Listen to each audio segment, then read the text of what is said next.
Hey, you guys, welcome back to Whiteboard Wednesdays. We are going to jump right in. Today, we are going to be talking about a topic that I feel like often gets overlooked and is not talked about enough, especially from a therapist perspective. And so, I am giving you guys some insight on the importance of choosing the right therapist. Now, when I say the right therapist, I don't mean that one therapist is better than the other. That's not what I mean at all of us as therapists have our own clinical style, have our own expertise. We are all unique in how we approach therapy in our own way.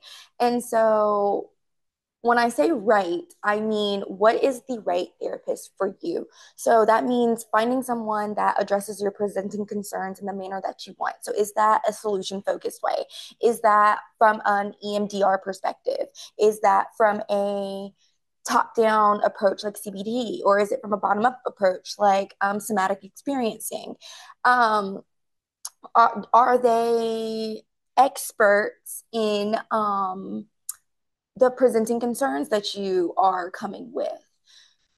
Are they more conversational, or do they um, have more structure to their sessions? There are a lot of things that go into play as to what might make someone the right therapy for Johnny over here versus what might make someone the right therapist for me. I have certain things that we look for to finding the right therapist, but choosing the right therapist isn't just about the vibe. So, how that therapist shows up in session, yes, that is very, very, very, very important. However, that is not the only thing that is important. Just as much as therapists show up in session, there are clinical aspects of the job that impact the client in ways that maybe the client often doesn't think. So, how do they address and reflect on progress notes? How do they diagnose? How do they create treatment plans? All of those things, while not maybe showing up in the week to week or bi weekly aspect of therapy, they still have an influence and impact on um, your therapeutic experience. And so a therapist's approach can shape how your story is understood for better or for worse. And so, like I said, we're going to be focusing on today diagnosing and the power of diagnosing and how controversial it is within our field. So, yes, every therapist, anyone who is licensed, has been trained to diagnose. We are all trained to diagnose. However, that doesn't mean we go about diagnosing in the same way. So, just as a therapist modality or their therapeutic style might be different, we're trained in all of them or majority of them. What we choose to specialize in and how we choose to go about our therapy is individual to us. And so the same thing works for diagnosing. And so while we all are supposed to use the DSM or the DSM-TR to identify mental health disorders, we take into consideration duration. So are your symptoms persistent? They're not fleeting. Distress, does it cause great emotional pain? Impairment, does it get in the way of your day to day activities at work, at school, in relationships, and doing your basic self care needs? And rule out. So, your symptoms, can they be better explained by another mental health disorder? Yes or no? So, is this grief? It can't be influenced by any medications or medicines that you might be on, or it can't be influenced by cultural norms. So if this is a cultural norm, then that is a rule out. You cannot diagnose somebody with that because their you know underlying things might look the same. And so we take all of these into consideration, but how we go about applying a diagnosis will look different across the board. And so we're going to jump into the power of diagnosis, because diagnosing can impact a lot of what you have access to. While it can be very, very beneficial to put words and to put language to the circumstances that you have been going through and the symptoms that you've been having and maybe the behaviors that you've been displaying, there is that opposite side that results in detriment when diagnosing comes into play. So a diagnosis can have great impact on your medical records. So this is a permanent part of your medical records. And I know I spelled it wrong. Sorry, guys. But your diagnosis is a permanent part of your medical record. So anytime that you go to a new provider, they are going to be able to see that you were diagnosed with this, and this is something that you're going to carry for the rest of your life. It also impacts your future treatment plans. It impacts your access to medications or disability services. It impacts your access to travel or immigration status, and it even impacts your access to employment restrictions and opportunities. So some diagnoses you are not able to um, go to the military. You're not able to be part of the FAA and fly planes. You're not able to have certain security clearances in the government. And so, while diagnosing isn't always a bad thing, it's not necessarily always neutral either. And that's something to keep in mind. So, something that we as therapists often see, and I have seen it in my personal clinical work as well, is that clients oftentimes will start therapy in the midst of a crisis. Oftentimes, it takes a crisis, it takes something very, very unfortunate to prompt someone to be ready to go to therapy. And often they come to therapy wanting that problem to be fixed, wanting the crisis to be over and done with. However, it's very, very hard when a client comes to therapy in the midst of a crisis because often all we can do in that moment is ride that crisis out. Whether it be short-term crisis or a long-term crisis, all we can really do is ride that out. You are dysregulated, don't know what to do, all over the place, and trying to just simply hold on. So, what is a crisis? I think that's something to define because I think we could all probably define crisis in a different way. From a clinical perspective, a crisis is a temporary period of intense distress that overwhelms usual coping skills. So, like I said, it is a temporary, it's not a long-term thing. So, temporary can be 3 months, temporary can mean 6 months, but it's not something that has been going on over the trajectory of your life.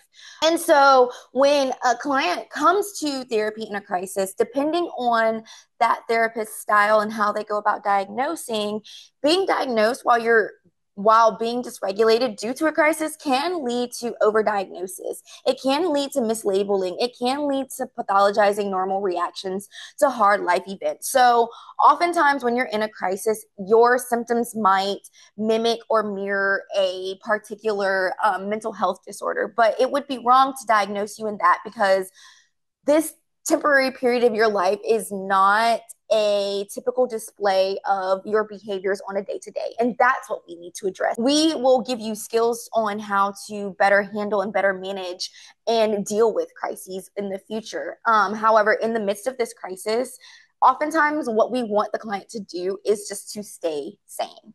And so if you do go to a therapist and they have to diagnose, come first session, or they are, ultimately diagnosing you in a crisis, diagnosing too soon can potentially lead to permanent labeling based on a temporary state of being. And this can be very, very detrimental because, like I said, this does not show your symptomology and your circumstances on a day to day. It only shows it when you literally just don't have the capacity to deal with what is being thrown at you in the moment. And so there are a few mental health diagnoses that carry very, very heavy stigma, and that there is an increase in diagnosing due to showing some symptomology. And this is often when a crisis is happening. And so some overdiagnosing of mental health disorders I see are bipolar 1 disorder.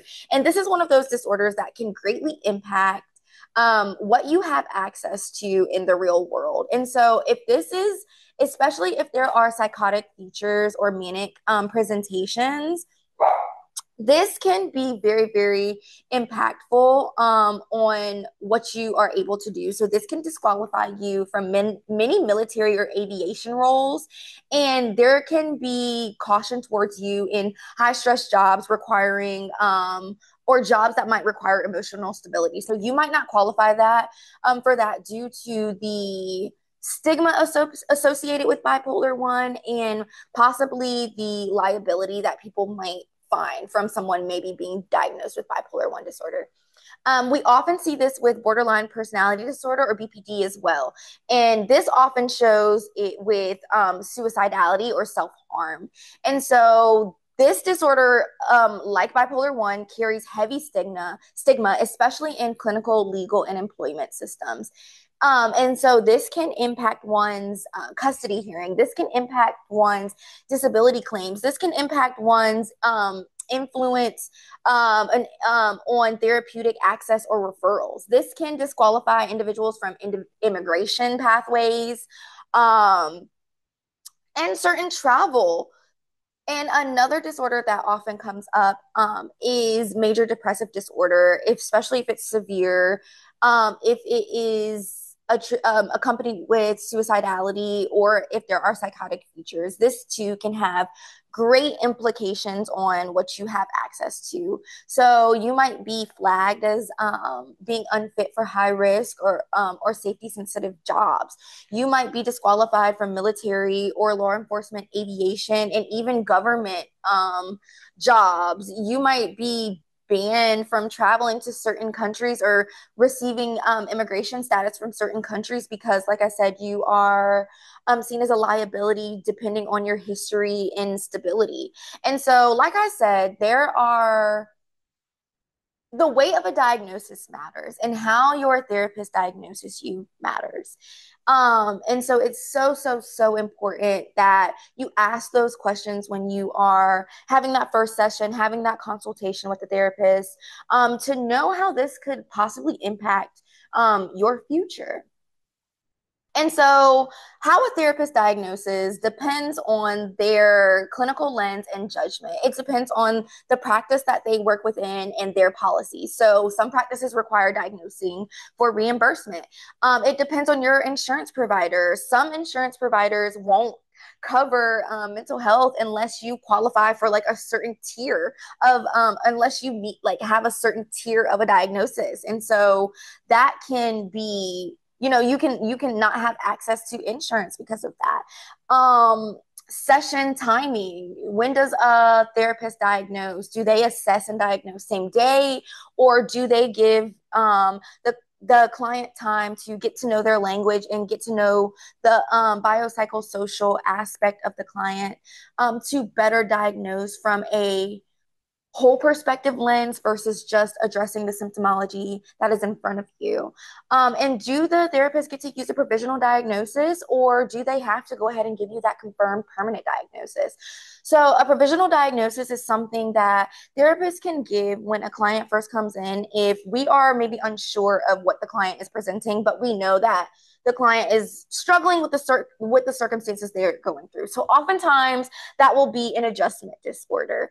And, after a period of time of the client and the therapist working together, and they have established rapport and they understand, they have a shared language, and the therapist is better able to understand the presenting concerns, then can a therapist go in and give that confirmed and permanent diagnosis. So I know that therapy is a big fad right now. I know everybody's like, go to therapy, go to therapy, go to therapy. And while I think a lot of people can benefit from going to therapy, I don't think it's wise to just blindly jump into therapy and not be aware of how therapy works. And I feel like, again, this is a side that we often gatekeep as therapists, but I think it's important for clients to know because it literally has an impact on their day to day.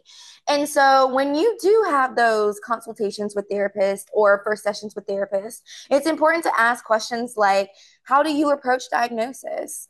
When do you typically diagnose? And is the diagnosing process collaborative, or is it top down? So does the therapist include you and take your perspectives, insights into consideration when diagnosing, or do they just base their diagnosis on what they see, and what they perceive?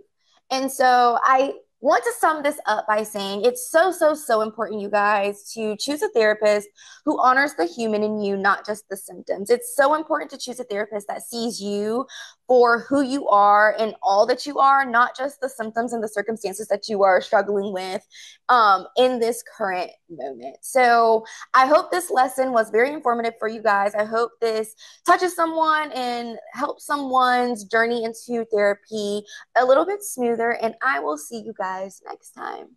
Have a good one. Bye.